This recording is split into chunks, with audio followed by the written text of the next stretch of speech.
오인 교수입니다. 제2세션의 주제는 TRS와 CFD를 활용한 조세 차익 거래라는 것입니다. 이에 대해서는 동국대학교 경영학부에 근무하시는 오정문 교수님께서 발제해 주시고, 그리고 토론으로 세 분이 나와주셨습니다.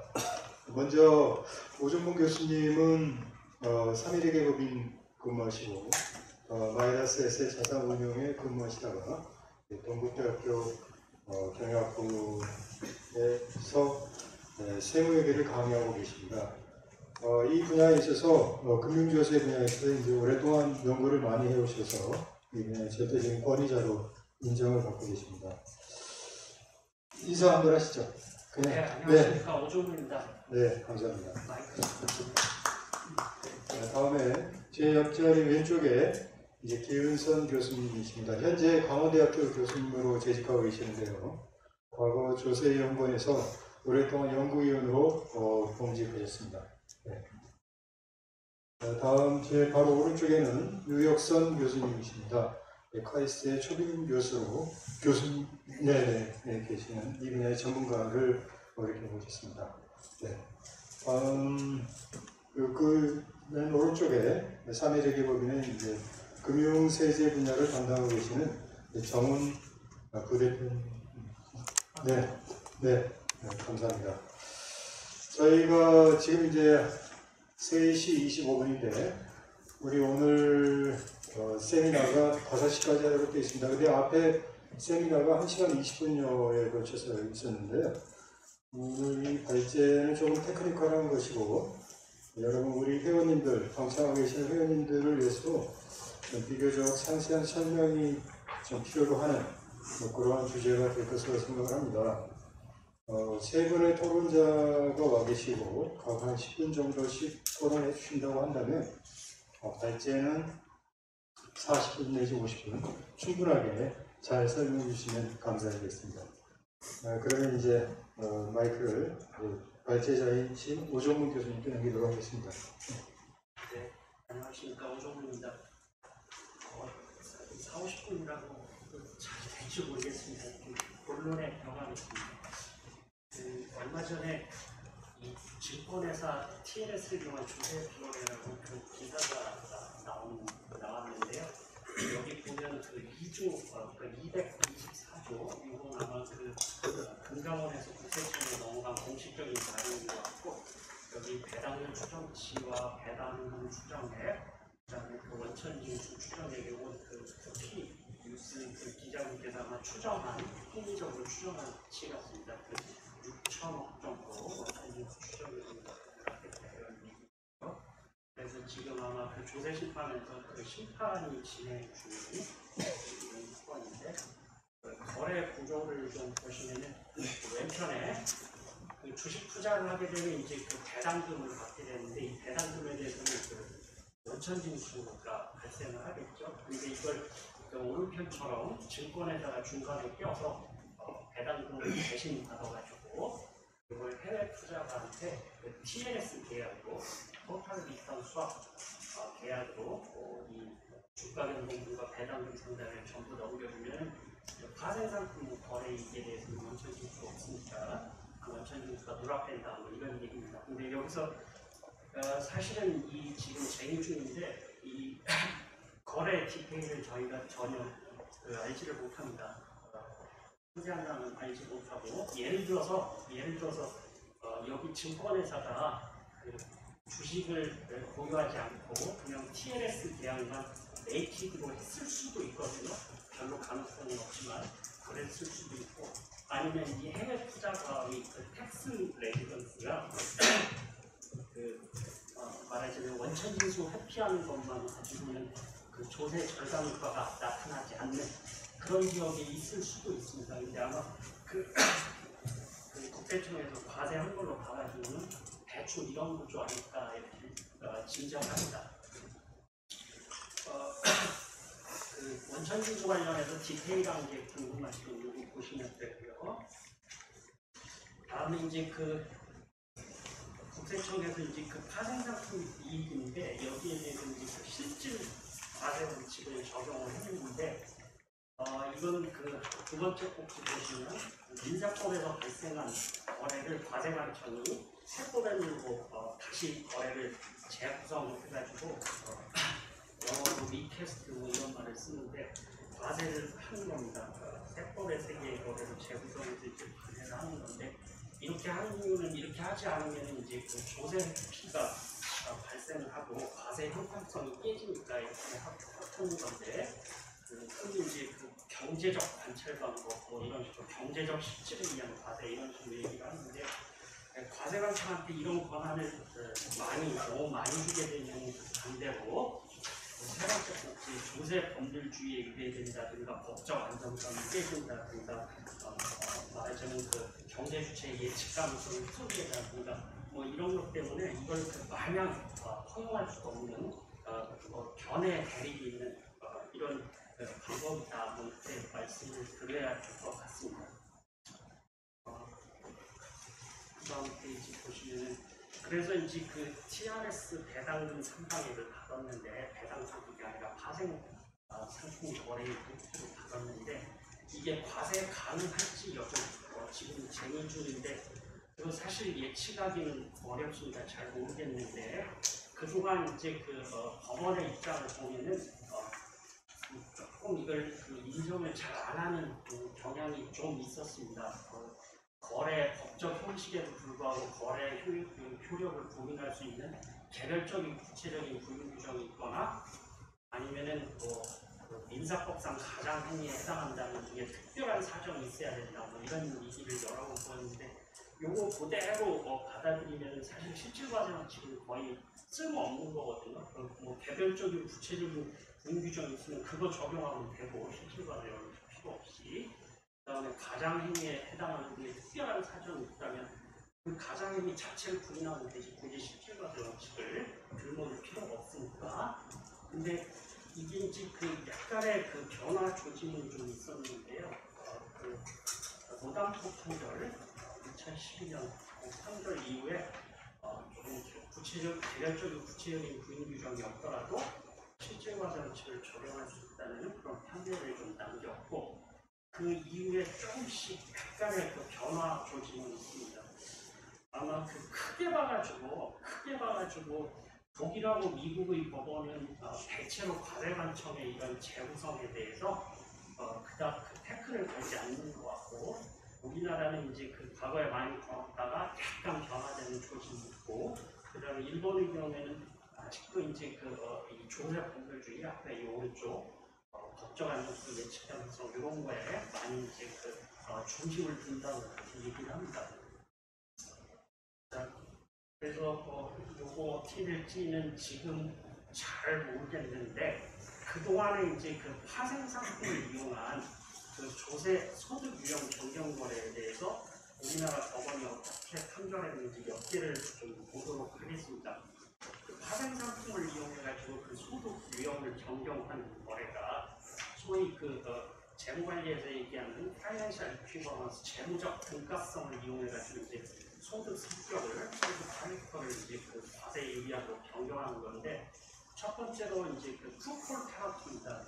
이 공식이 뭐 재무관리 하는 분들은 잘 아시는 공식인데 이걸 제가 좀 직관적으로 말씀을 드리면 오른쪽에 주식을 사게 되면 이제 다운사이드 리스크도 있고 업사이드 포텐셜도 있고 그렇게 되지 않겠습니까? 근데 주식을 샀을 때 다운사이드 리스크는 풋옵션을 가짐으로써 방어가 되고 그 다음에 업사이드 포텐셜은 이제 상대방한테 풋옵션을 주니까 그 상대방이 다 가져가게 버리니까 주식을 가진 사람이 하방 위험도 없고 상방 포텐셜도 다 없어지는 그래서 주식을 갖기는 했지만은 채권을 가진 거나 똑같게 금리만 발생하는 그런 상황이 되겠습니다. 그러니까 이건 뭐냐면 왼편에 채권에서 발생할 수 있는 이자 소득을 똑같은 형식으로 주식 매매이익이나 풋옵션 매매 차익 형태로 자본이득 형태로 이렇게 변장을 시킬 수 있다. 이자 소득을 자본이득의 형태로 변장을 시킬 수 있다. 뭐 이런 얘기고요. 두 번째 인트레스트 레이트 페널티는 이건 이제 어떻게 얘기해야 되냐면은 이 선물 환율 오른쪽 F로 표시된 선물 항목이 그 양들의 이자율 차이를 반영한다 뭐 이런 그 원리인데요. 그러니까 이걸 그동안에 있었던 우리나라 거래로 예를 들면은 그 원화금리가 한 4% 정도 되는데 그 원화금리를 예를 들어서 0.5%에 불과한 엔화 이자랑 한 3.5%의 그 선물하는 차이, 말하자면 외환면의 차이로 변장시킬 수 있다. 그러니까 이자 소득을 아주 적은 외화 이자와 그 외환면의 차익으로 형태로 변장시킬 수 있다. 이런 얘기고요. 그 다음에 이제 그 세 번째 그 주식과 TRS, 요거 이제 지금 우리가 다루고 있는 이런 사건이거든요. 여기 그 제가 자동차 이렇게 반절 잘라놓은 그림을 구축하는데 봐서 제가 한 달이 건너서 아는 분 하나가 국내에서 이 중고자동차를 이렇게 수집을 붙여가지고 여기처럼 가운데를 반절 잘라가지고 고철로 그 러시아랑 뭐 동남아 이런 데 수출을 하세요. 그래가지고 현재 도착해가지고 그걸 다시 이어 붙여가지고 그 중고차를 파세요. 그렇게 하면은 뭐가 좋으냐면 관세가 없어진대요. 관세가 굉장히 싸지고 물건 비용도 싸고. 그러니까 이게 그 파생 상품으로 이게 우리가 하는 것도 똑같은데 어떤 금융 상품을 인수분해해가지고 팩토리제이션 해가지고 쪼개가지고 이렇게 그 소득 성격을 바꾸는 거죠. 아니면 그 리패키징을 해가지고 이렇게 그 제시를 하게 되면 이게 바뀌는 거죠. 그러니까 원리는 뭐 똑같을 것 같아요. 이런 중고차 고철 거래나 이걸 고철 거래로 볼지 아니면 이제 그 중고차 거래로 볼지 이건 법원이 판단을 하겠죠. 좀 잠깐 긴장이 되는 것 같은데. 마스크 쓰고 하시기가 힘들죠? 예? 마스크 잘 안 돼가지고 발음잘 안 돼요. 그런 거 같네요. 마스크 마스크 벗으면 훨씬 예. 나으실 텐데. 뭐 그래도 되는지 모르겠어요. 그렇게 할게요. 예. 그래서 그동안에 좀 판례를 좀 보도록 하겠는데요.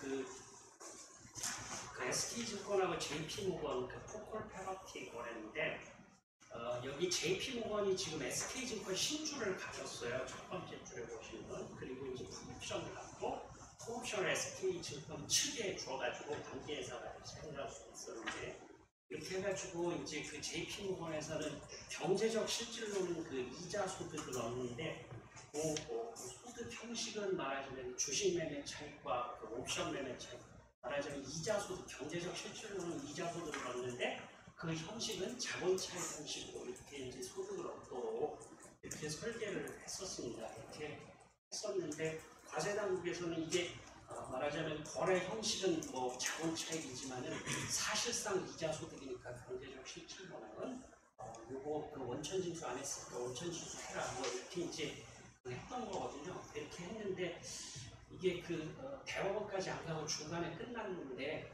요거 법원에서는 그 실질로 이 경제적 실질에 따라서 결국은 그 이자 소득으로 과세가 됐었습니다. 그러니까 이거 말하자면 그 이자 소득을 자본 차익 형태로 변장시킨 걸 인정을 안 했습니다. 근데 사실은 이거래는 IMF 무렵에 이런 거래가 굉장히 좀 많았었습니다. 근데 이때는 이게 조세 차익 거래는 아니었었습니다. 사실은 조세 차익 거래는 아니었었고 저도 그 옆팀에서 거래하는 그 텀시트도 보고 그랬었는데 요 거래를 왜 했었냐면 그 외화 차익을 하게 되면 외자 차익 거래를 규제를 하니까 그 차익 거래를 말하자면 신주 발행 거래로 조금 변장을 시키는 그런 거래였습니다. 근데 어쨌든 이걸 경제적 실질에 위해서 이렇게 이제 그 과세를 했고요.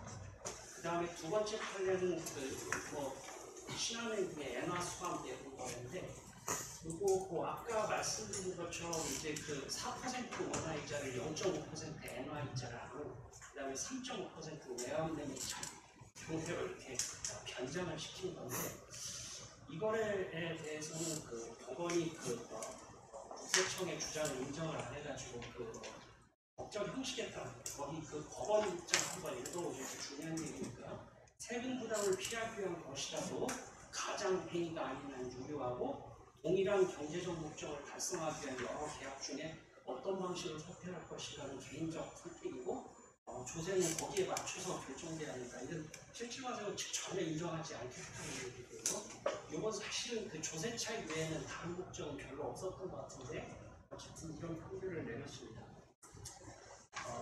요거 그 판결할 때도 그 하급심하고 고등법원끼리 엇갈려가지고 대법원 가가지고 겨우 이제 결정이 됐고요.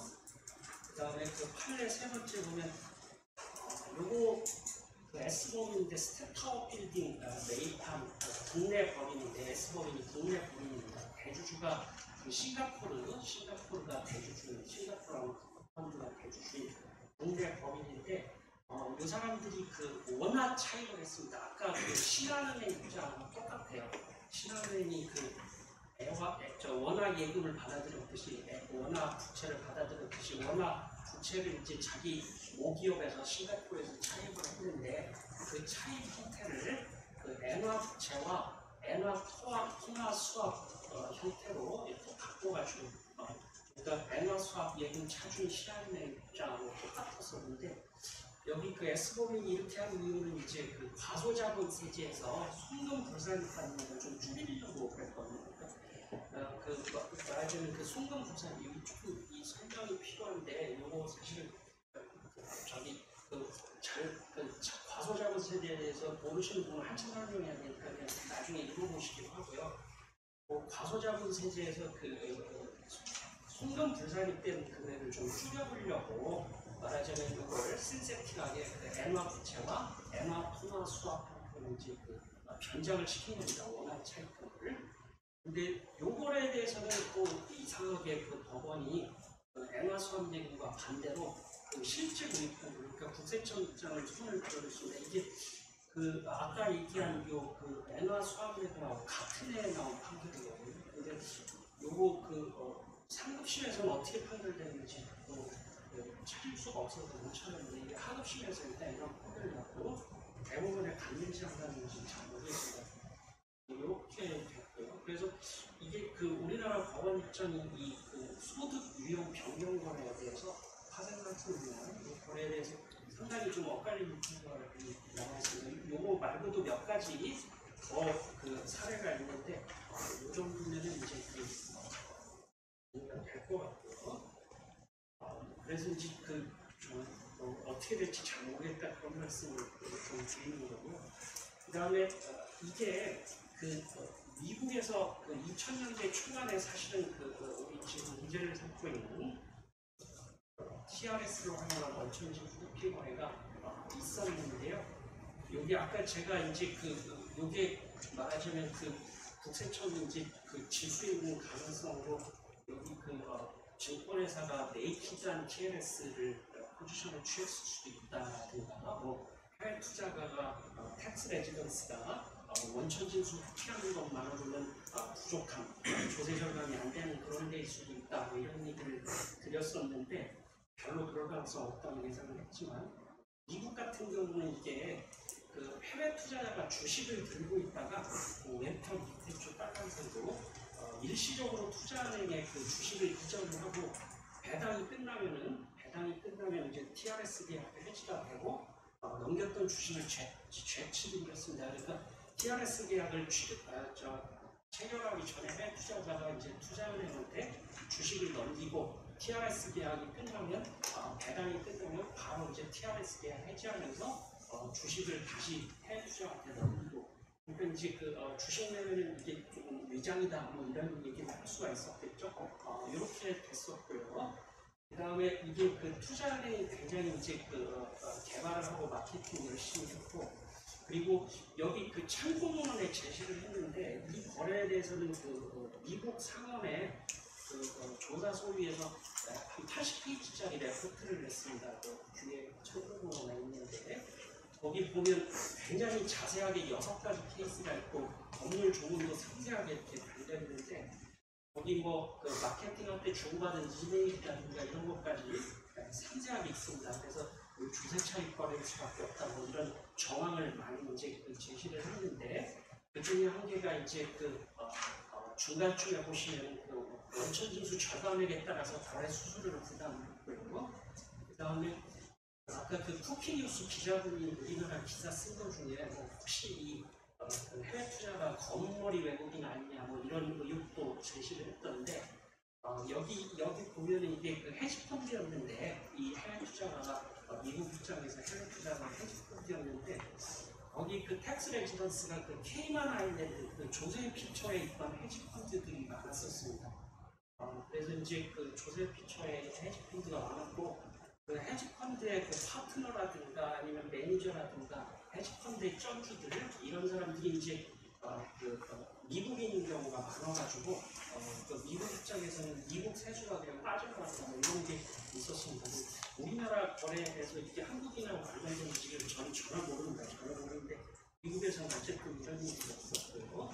그 다음에 그 TRS 활용한 원천징수 회피 말고 그 조금 변형된 거래로 그 대차 거래를 활용한 원천징수 회피가 있는데 요거 위에랑 똑같은데 여기 가운데 페이퍼 컴퍼니가 하나 끼어 있습니다.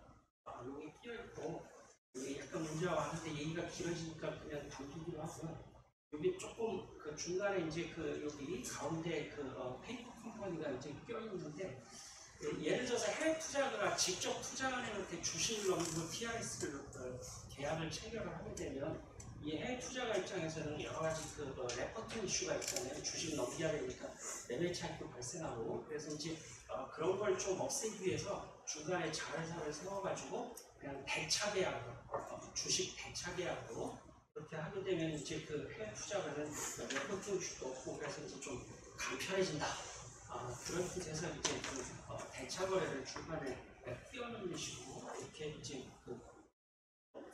했습니다. 요거 뭐 아까 말씀드린 그 미국 그 상원의 조세 소위에서 나온 얘기입니다. 거기 이메일 주고받을 때 이게 베스트다 뭐 이런 얘기들이 있다고 그럽니다.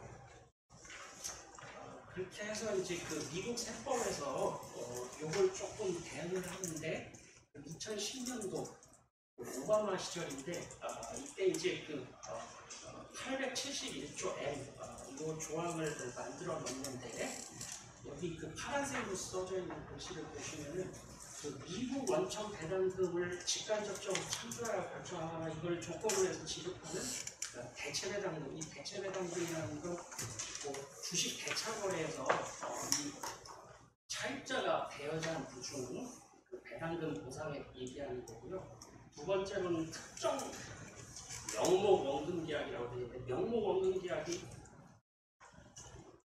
TRS 같은 겁니다. 그 노셔널 프린시플 그 컨트랙트 TRS 같은 걸로 지급하는 거. 그 앞에 특정자가 붙었는데 그 명목 원금 계약에서 특정한 명목 원금 이 특정의 의미는 조금 있다고 보고 그 다음에 이제 기타 그 재무부 시행령이 정하는 지급액 이걸 배당금 등가액을 하고 이렇게 지급하는 배당금 등가액은 배당금과 동일하게 미국 원천 소득을 하자 뭐 이렇게 이제 그 법을 만들어 놨습니다. 2010년에 만들어 놨고요. 여기 동그라미 1번 대체 배당금을 말하자면 그 배당 소득으로 보는 건 우리나라 세법도 그렇게 되어 있습니다. 2012년인가 13년에 이렇게 만들어 놓고 미국 세법은 그 뒤에 2번, 3번 이쪽은 붙어 있고요.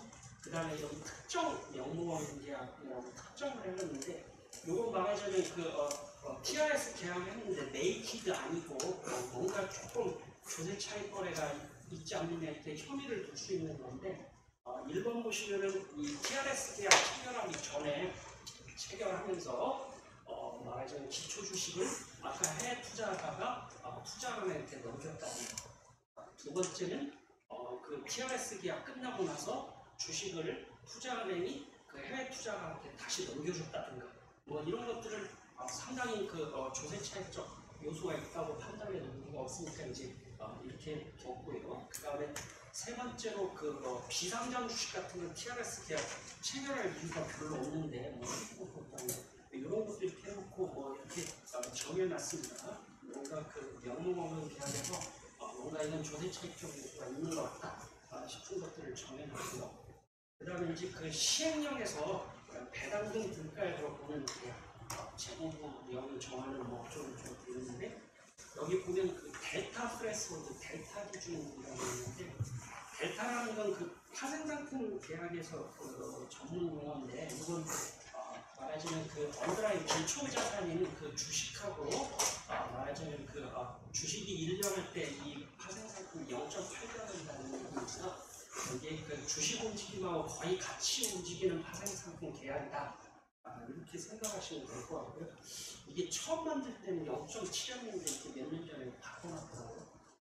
그 다음에 두 번째로는 그 서브스테이셜 이퀴버런스 테스트. 이건 뭐냐면은 그 구조화 상품 같은 복합 계약일 경우에 주식하고 주식의 경제적 효과를 좀 많이 리플리케이션하는 실질적으로 리플리케이션 하느냐 안 하냐 판단한다는 거고, 그 다음에 세 번째 컴바인드 트랜잭션은 우리말로 그 단계 계약이라고 한 개 계약을 두 개 이상으로 쪼개가지고 이렇게 좀 빠져나갈까봐 만든 조항입니다. 그래서 이렇게 했을 때 이것도 마찬가지로 이제 배당금 불가액으로 보겠다 이런 얘기고, 이게 사실은 여기 써 있는 거나 굉장히 좀 많이 복잡하고, 이거 델타를 누가 측정할 거냐, 뭐 누가 원천징수할 거냐 이런 온갖 것 때문에 이게 조금 오래 걸렸습니다. 그 2010년에 수학 계약만 배당을 했다가 2015년, 17년 이렇게 차츰 좀 범위도 확정이 되고, 지금 현재 방식으로 이제 온전하게 시행되는 건 2023년부터인데, 그 주의할 첫 번째 꼭지, 그 이전에도 그 일반적인 남용방지 규정에 따라서 그 조사에 필요한 지금 여전히 가능합니다. 그러니까 뒤에 창문을 보시면 이제 법률연구소나 회계법인에서 만든 레포트들이 많이 나와 있는데, 여기 보면 이제 그 투자자들한테 주의하라고 2023년부터 시행된다고 그게 다가 아니다. 일반적인 남용방지 규정은 계속 적용된다. 이런 얘기가 있습니다. 그 다음에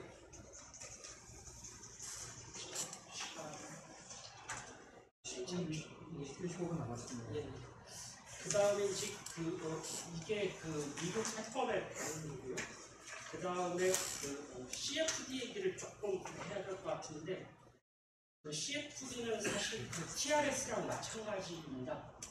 마찬가지인데 이렇게 TRS에서 토탈 리턴을 지급하는 사람이 금리를 받고 토탈 리턴을 주기로 하지 않았습니까? 근데 그 받는 금리를 상계해가지고 토탈 리턴을 주는 거다.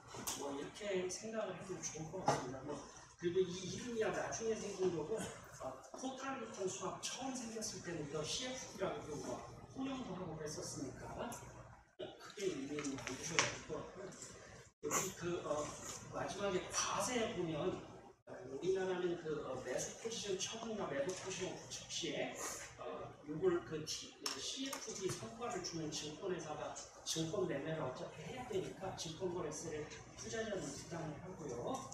그 다음에 파생상품 양도소득 탄력세율로 10% 적용한 거를 매매 소득에 대해서는, 그러니까 이게 주식 매매 이익은 이제 대주주의 경우에 20%인데 10%로, 그것도 이제 올해 4월부터인데, 이게 사실은 과거에 행정에서 보면은 요거 배당소득은 과세하라는 말도 있고 그래가지고 어떤지 잘 모르겠어요. 조금 혼선이 있는 것 같아요. 어쨌든 지금 탄력세율을 10%고요. 그래서 조세 차익 관점에서 본 CFD 계약 보시면은 첫 번째, 주식 양도소득이 파생상품 양도소득으로 바뀐다. 그러니까 주식 양도소득은 20%인데 파생상품 소득은 지금 탄력세율 10%니까, 그리고 보유 주식을 CFD로 바꾸면은 주식 성과는 똑같이 누리면서 대주주권 회피가 가능하다. 세율 낮아진다. 근데 그 양도소득에 대한 차등세율 적용은 2023년에 금융투자소득세대 생기면 이제 없어질 거고요. 그다음에 두 번째로는 이제 배당소득이 파생상품 양도소득으로 소득 성격이 변경된다. 그러니까 종합과세 대상자들은 누진세를 적용 피하면서 배당소득에 대한 누진세 피하면서 10% 세율로 배당소득을 10% 세율로 불부과세에 받을 수 있다. 이런 얘기고요. 그 다음에 주가 하락에 의한 손실이 배당 상당 수령에 하고 서로 상쇄될 수 있다. 이게 주식 투자해가지고 손해봤다고 해서 배당소득하고 상쇄되는 거 없잖아요. 이런 경우가 아주 특수한데, CFD를 하게 되면 이런 게 가능하다. 그 다음에 세 번째로는 이자 비용이 필요연비에 상기되는 효과가 발생합니다. 그러니까 우리나라는 금융자산 투자했다고 해가지고 그 조달 비용을 필요연비 상기돼 주는 게 없죠. 일본에는 이런 조항이 있는데 우리나라는 그런 게 없는데 이런 효과가 발생한다고 했습니다. 이게 이제 CFD를 만기에 다 풀어가지고 이제 이자율고 배당률을 다 풀어서 자본이득으로 과세하기 때문에 그런 건데 다른 나라는 어떻게 하는지 좀 봤는데 영국을 왜 봤냐면은 영국이 CFD 참설국입니다. 1990년대 워홀도 아마 브리티시 인베스트먼트 뱅크인데 UBS는 스위스에 합병을 했었을 거예요. 여기서 이제 증권거래소 회피하기 위해서 이제 만들었고, 요거 거래하는 증권거래소 없으면 우리나라랑 매달리면 영국은 이 증권거래소가 금융기관을 부담하지 않도록 그렇게 되어 있으니까 아마 공급적인 소유자가 아니죠. 영국은 거래세가 0.5% 좀 비싸고 90년대에는 더 비쌌었을 겁니다. 그래서 요거 회피하기 위해서 이제 좀 만들었고, 과세 방식은 두 번째 꼭지 보시면 이자하고 배당 상담액은 다 합해가지고 우리나라 실무관행하고 같이 계약 종료 시에 일관 자본이득으로 과세를 하도록 되어 있고요. 근데 세 번째 꼭지 보시면 영국에서도 이게 조금 혼선이 있었던 것 같습니다. 인터넷 검색해 보면은 배당 소득 CFD 이용해가지고 차익거래 하라고 하면서 이런 거래를 소개합니다. 뭐냐면은 예를 들어서 4% 배당률 나오는 이런 주식을 CFD 레버리지 10배 걸어가지고 투자를 하게 되면 말하자면 배당 소득이 40%가 생기지 않습니까? 10배 레버리지가 생겼으니까 그렇게 해가지고 40% 배당 소득 얻고 배당 납되면 이제 40% 주가 빠지겠죠? 그러면 자본 손실을 실현시키면은 18%짜리 자본이득은 18%고 배당 소득세는 10%일 때 8% 조세 차익이 발생하지 않느냐 이런 거 하라 이런 것들이 이제 좀 많이 나오는데 아마 제가 여기 찾아본 두 번째 꼭지 영국 국세청 매뉴얼 여기 2016년에 퍼블리시가 된 것 같은데 이때쯤 아마 정리가 된 것 같고 그 전에 조금 혼돈이 있지 않았나 이런 생각을 좀 해봤습니다.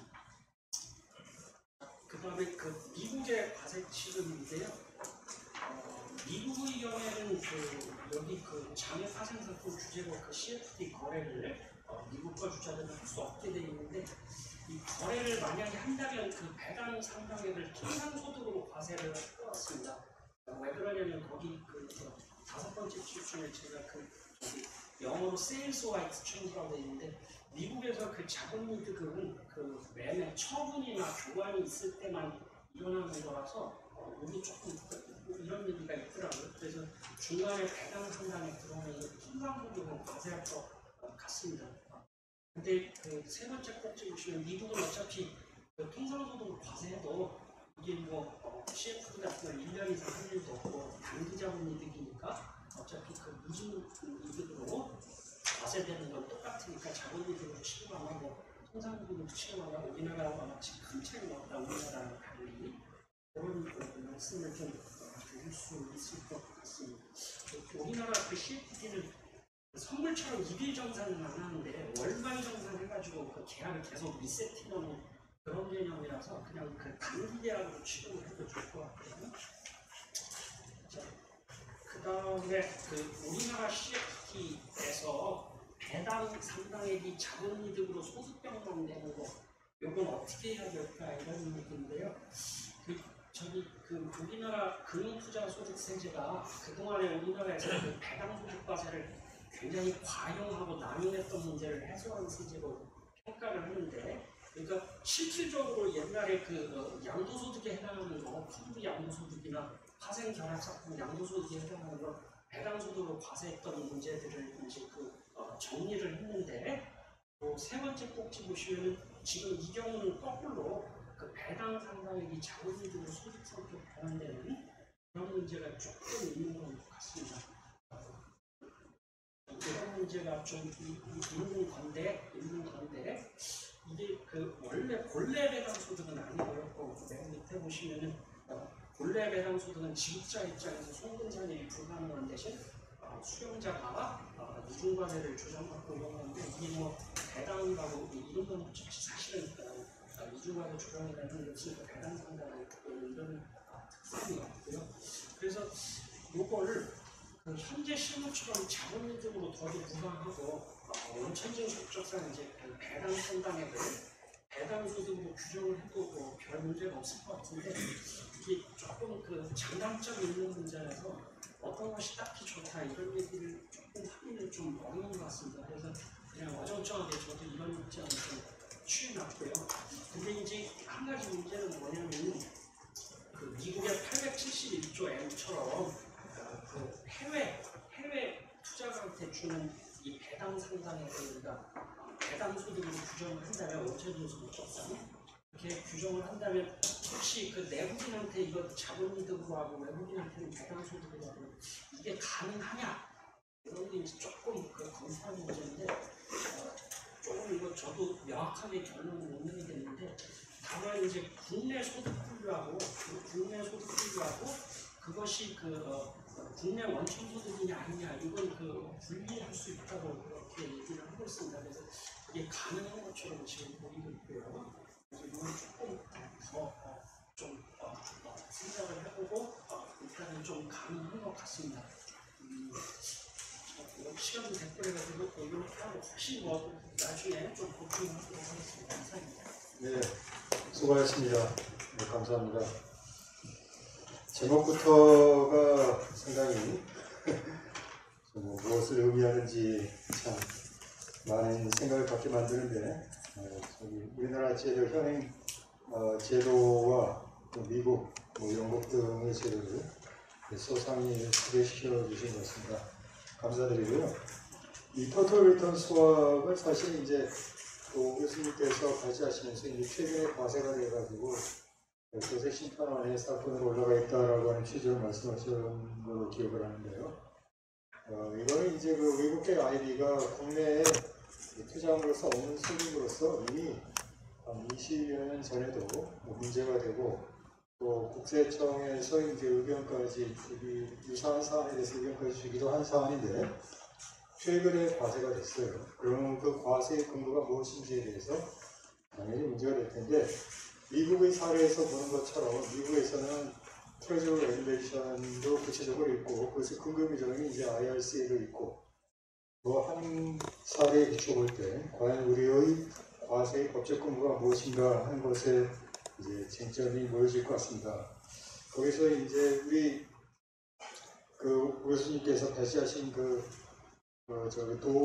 그림에서 보시다시피 과연 이제 이게 국세개혁 14조 1항의 소득의 실질적 비소에 관한 사안이냐 아니면은 삼자가 결합한 거래가 가장 거래이기 때문에 그것을 부인하면서 소득의 종류 변경을 과세상 인정할 것이냐 하는 것에 관한 그러한 내용이 될 것 같습니다.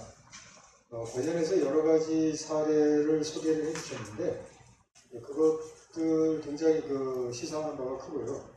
그거 이외에도 이 삼자가 개입이 되어가지고 예를 들면 국내세법이나 조세조약을 남용하는 소지가 있을 때 가장 행위에 해당한다라고 하는 다소 이제 한 15년 전의 사안인데 조금 과세 관점이 굉장히 본격적으로 과세한 사안이 이제 과세 인정되는 것으로 종료된 그러한 사안들도 있습니다. 선세지 사건이라고 하는데 그러한 사안들도 이제 구체적인 사건의 쟁송이 있어서 많이 논의가 될 것으로 이렇게 생각이 됩니다.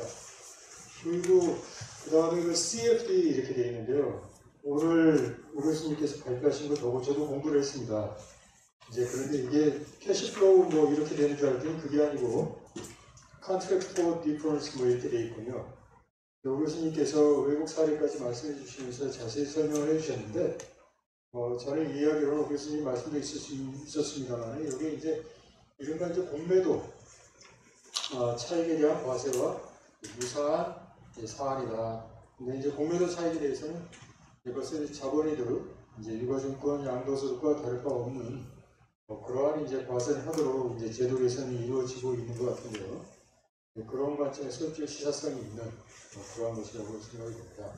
하여튼 많은 공부를 해야 될 사안이고 또 현재 그 과세가 되어 있는 그러한 시의성이 있는 그러한 주제라고 생각이 듭니다.